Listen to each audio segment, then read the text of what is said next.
Hey guys, it's Nicole from Ride with Grace Motorcycles. Tonight I'm just going to be getting through some prep work on a customer's bumper that I'm going to be repainting. So I just wanted to go through some basic prep work with you guys, and then painting will be later this weekend. With this customer's bumper, there's not a lot of damage on it. There's a good few like dings and scratches, but with there not being a significant amount of damage or like body work that needs to be done, I'm going to go through and take it down to primer with, I guess, any piece that has a lot of like indentations or like divots, kind of like a more intricate body style. I always put one of the sponge backers on the orbital sander. That way you're not getting that harsh, like hard surface with that rough sandpaper, like rounding out corners or making surfaces uneven.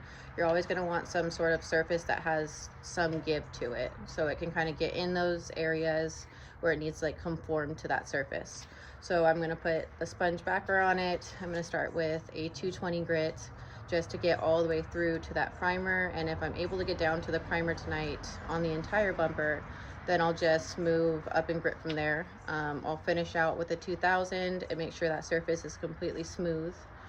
And then throughout the process, I'll be washing it down with water in between grits just to make sure I have that surface completely smooth and like uniform before we move up in grit or get on to paintwork. So there's not a lot to see, it's just a lot of sanding, but I'll throw a few snippets in here for you guys to see what I use on it, kind of the process of sanding it down, and then we'll get to the more exciting stuff later this weekend.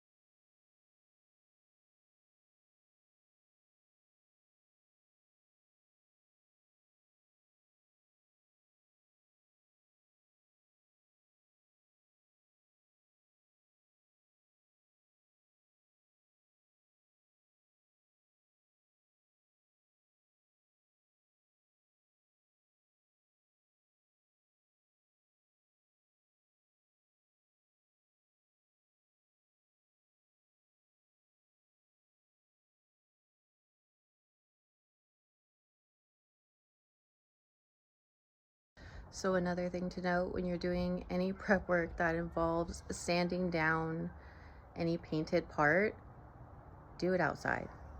I've done it in the shop so many times, or in the downstairs portion of the paint booth. It is a nightmare to clean up all that dust and debris that comes off of it. So I try to do it outside when I can. I mean, it's beautiful out tonight, so doing it out here so I don't have to clean up dust off of every surface.